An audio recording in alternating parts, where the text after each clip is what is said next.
hongereni tena kwa kuendelea kupata hati safi. Hili ndio jambo la msingi sana, na mnapopata hati safi maana yake ni matokeo mazuri ya kufanya kazi kulingana na miongozo.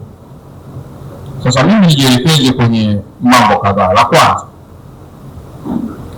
stendi ya Magufuli imetajwa mara 4 kwenye hoja.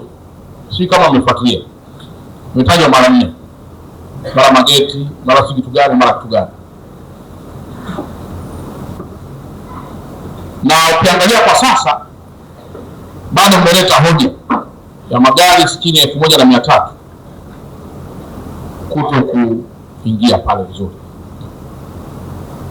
Lakini pia siku za nyuma pia nimemsikiliza mkuu wa wilaya akistruggle pia kuhakikisha kwamba mabasi yanaanza pia kufanya kazi kwenye stendi hiyo. Na hivi juzi pia nimetoa maelekezo kwa katibu tawala wa mkoa kwamba tunahitaji kukutana na wamiliki wa mabasi. Mara ya kwanza wakati wa struggle hii ikifanyika, ushauri na mashauriano yalikuwa, kwa sababu sisi tuko chini ya TAMISEMI, kwa hiyo tunashauriwa pia na kushauriana zaidi. Sasa na sisi pia tunakuwa na ushauri mwingine ambao unaweza pengine ukatujenga zaidi.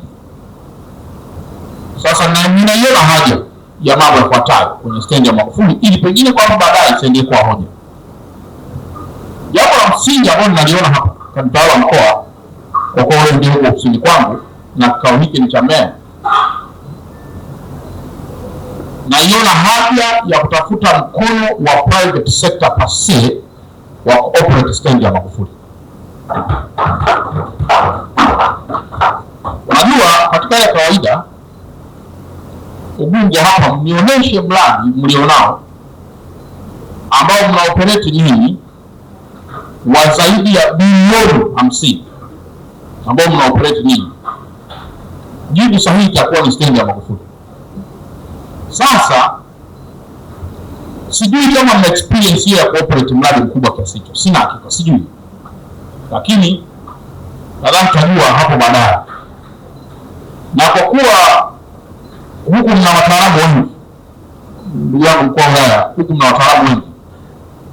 Kuna vyuo vikuu vya Dar es Salaam, kuna chuo kikuu cha ardhi kiko kule Kinondoni, lakini viko vyote hivyo ni vya kweli tu. Kuna chuo kikuu cha usafirishaji, vyote hivi viko Ubungo hapa. Mimi na wataalamu. Kuna Simiyu pale, pia kuna wataalamu. Inaweza ikaundwa timu madhubuti ambayo kamtawala inaweza ikatupa jicho la namna gani stendi ya Magufuli tuioperate. Mambo ambayo tutahakikisha tunafuatilia kwa karibu ni hitaji Mheshimiwa mkuu wa mkoa pamoja na mstahiki meya. Kwanza ni ufuatiliaji na udhibiti wa mikataba hasa ya kwenye miradi, kwa sababu monitoring na compliance ndio tool kubwa ya kuzuia hoja kuibuka. Ukishindwa kusimamia mkataba wako, maana yake hoja lazima itaibuka. Ukisikiliza hoja ambazo Mheshimiwa mkuu wa mkoa na Mheshimiwa mstahiki meya zilizotajwa huku, zaidi ya 60% zinatokana na usimamizi wa mikataba. Kwa hiyo lazima tuendelee kuhakikisha kwamba monitoring na compliance ya mikataba tunaifanyia kazi kwa karibu sana, na hii inajumuisha kisimamia kwa karibu sana kitengo au idara ya sheria ya halmashauri. Ni lazima ifanye kazi yake vizuri kuhakikisha kwamba mikataba halmashauri inayoingia ni mikataba ambayo inatekelezeka na inafuatiliwa kwa karibu, ikiwemo kuainisha viashiria. Mheshimiwa mkuu wa mkoa na Mheshimiwa mstahiki meya, kiashiria kikubwa cha mkataba kutokutekelezeka ni ukosefu au ucheleweshaji wa fedha kwa wakandarasi. Mkandarasi akipewa mkataba akicheleweshewa malipo, lazima utakuwa na budget overrun au mkataba utaenda kupitiliza muda ambao umewekwa. Kwa viashiria hivi ni vizuri tukatengeneza mikataba ambayo inaendana na uwezo wetu wa kifedha, lakini pia kuangalia vikwamisho vingine. Unakuta kwenye mkandarasi amepewa kazi mwezi wa 11, anasimama miezi mitatu anakuambia kulikuwa kuna mvua nimeshindwa kutekeleza mkataba, lakini mkataba ulikuwa na siku 180. Sasa ukiangalia tu ule mkataba umesainiwa nini na muda wa utekelezaji, unaona kuna changamoto na inapelekea kwenye ucheleweshaji. Sisi Mheshimiwa mkuu wa mkoa tukuahidi tunaendelea kuainisha hayo kama viashiria na kwa ngazi ya wilaya tutasimamia kwa karibu kama ambavyo mimi mwenyewe binafsi nimekuwa ukituelekeza kufanya.